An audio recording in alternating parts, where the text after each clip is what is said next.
What we'll do is we'll bring in Siddhartha Khemka as well, Head of Research and Motilal Oswal of Financial Services. Siddhartha, good morning. Good to have you with us here. The company we spoke with earlier, Dixon, a big bump up in guidance for 25. Stocks, of course, reacting in the pre-open. What would your call be here? Yeah, good morning, Prashant. So yes, I think we have been positive on the entire EMS space for quite some time, with our preferred picks in the space being Keynes and Dixon. We saw Amber coming out with very strong numbers and improving the guidance.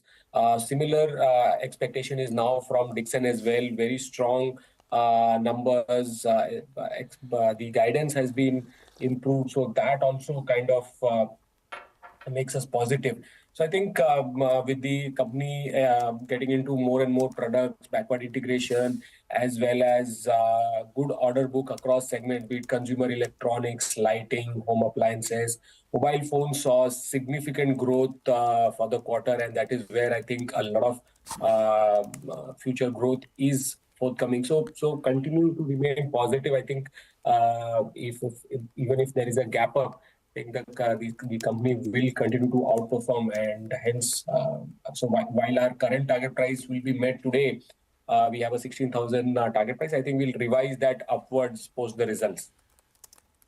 Okay, all right. Hi, Sid. Morning, and good to see you in. What about the other one, the biggest casualty on the Nifty?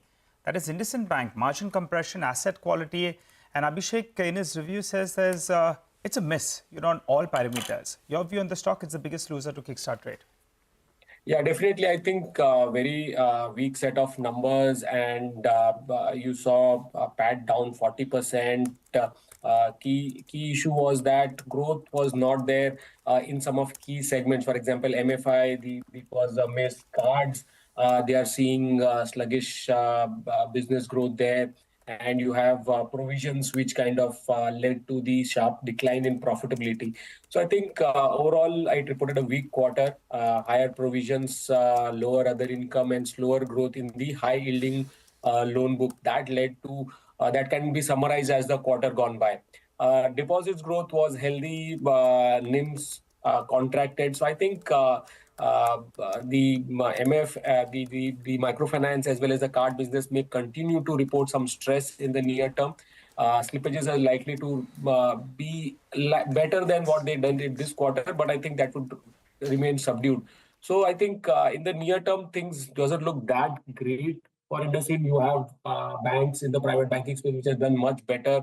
So Axis have shown much improvement in its numbers. ICICI continues to report strong numbers. We expect good numbers from Q2 from ICICI as well.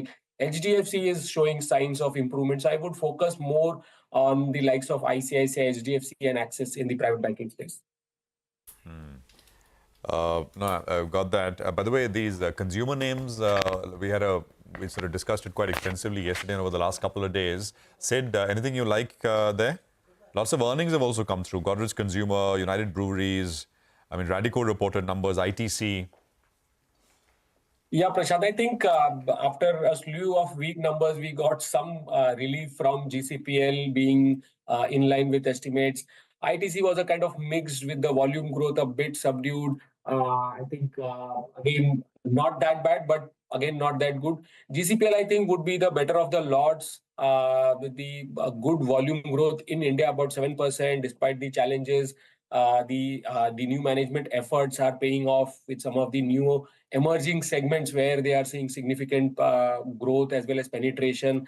So I think among the lots, we had GCPL as a preferred pick, which we continue to maintain as a strong buy. And in the current environment for GCPL, we have a target price of 1650 and a buy rating there. Okay, all right. Siddharth, hi. So, yeah, we've discussed quite a few of them. Let's discuss the other major one, ITC, right? It's a mixed bag. The revenue is looking great, but there's margin pressure. So, what will you go with? The glass half full or half empty?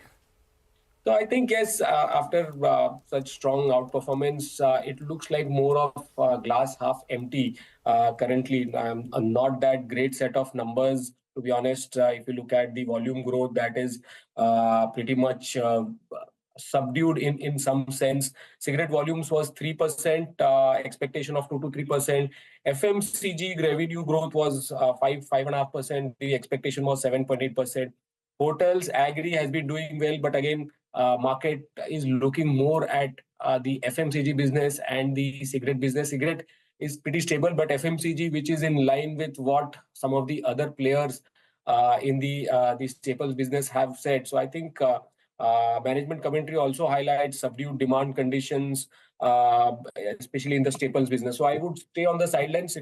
It's a positive view there, but I think next one quarter, in line with what the entire staples segment is doing, it could remain a bit subdued and underperform. So clearly, GCPL remains the preferred pick or the only pick within the staples right now. All right.